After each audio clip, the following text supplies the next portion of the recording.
Good morning from the garden, guys. It is August 1st, and in YouTube world, for some people, August means Vlogust, which is where we vlog every day. So I'm going to give it a try. Some days you might be bored to death because, you know, it's just normal, regular life. But I don't know, sometimes some things might be kind of cool. I am out of my weed-infested garden patch, and I am picking all the red tomatoes. This is what I got so far. So I'm going to be canning tomatoes. I have some cucumbers I need to pickle, and I really need to be out in the garden doing some other things, but I don't know if I have the energy or the time.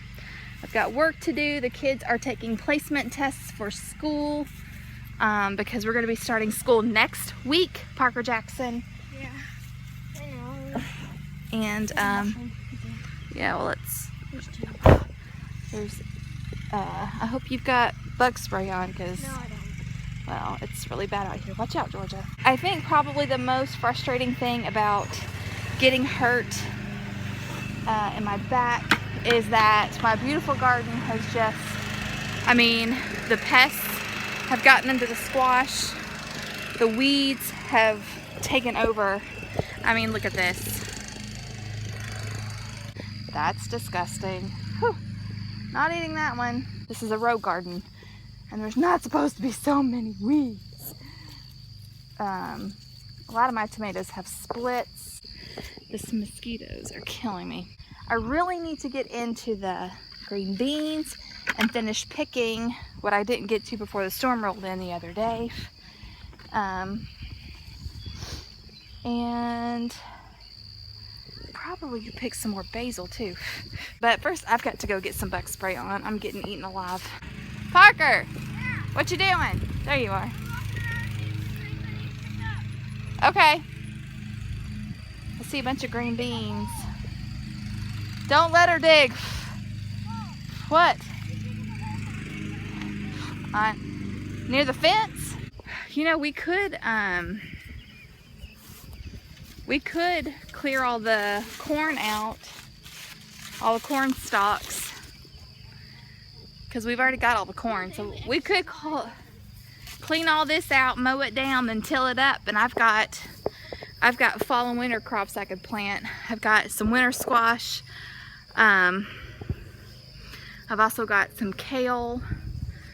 I have two different kinds of kale. I have some Swiss chard that I want to plant. Some of these sunflowers will be ready to pick or harvest soon, the seeds. Let's see if I see any. Okay, yep, it's my husband's day off, so he is mowing the yard, and I am coming out here to pick some beans. And then when I go back inside, of course I'm going to be breaking beans and everything. I'll start down here. While my kids are taking their placement tests for school this year, we are going to try a new program. Hang on, look at these peppers.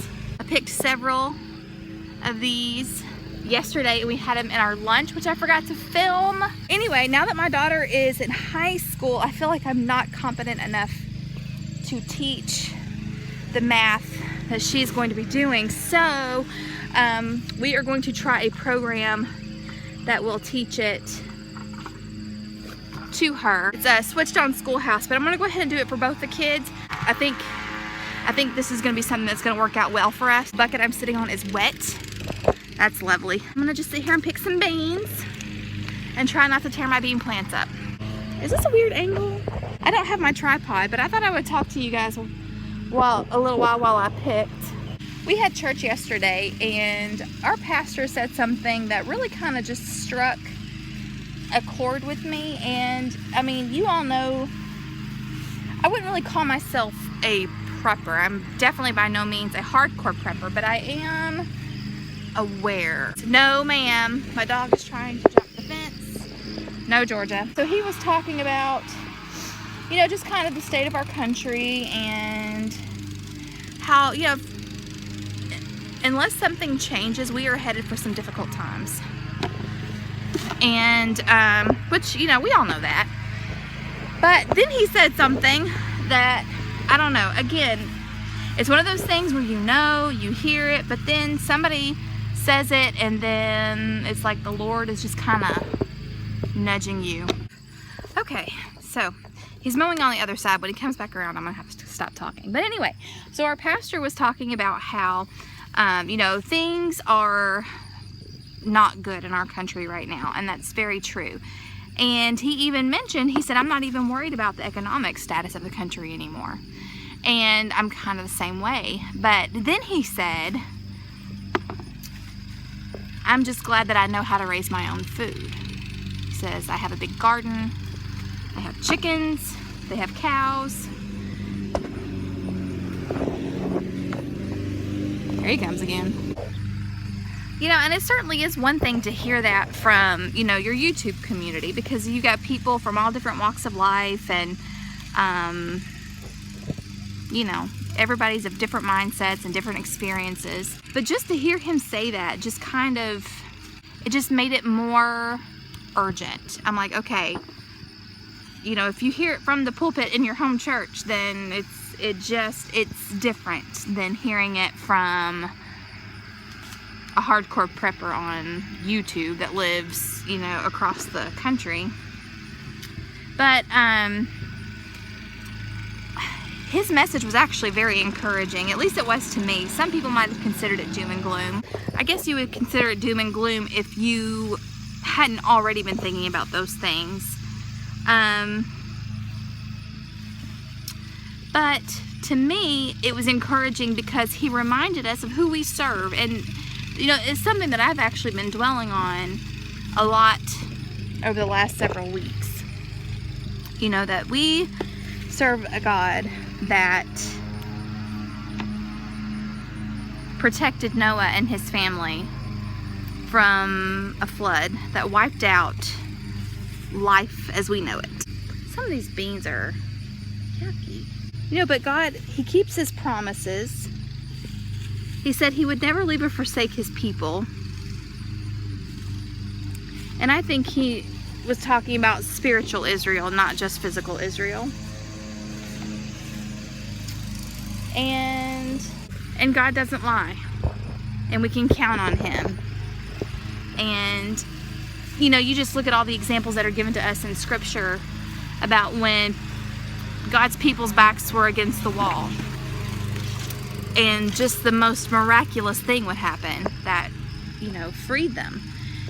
That doesn't mean that they didn't experience hard times. It doesn't mean that they didn't feel the pain of what happened, but they were delivered and made stronger and better because of their situations. And, you know, you look back on our American history and you look back, you know, a lot of us refer to the World War II generation as the greatest generation to ever rise up in our country.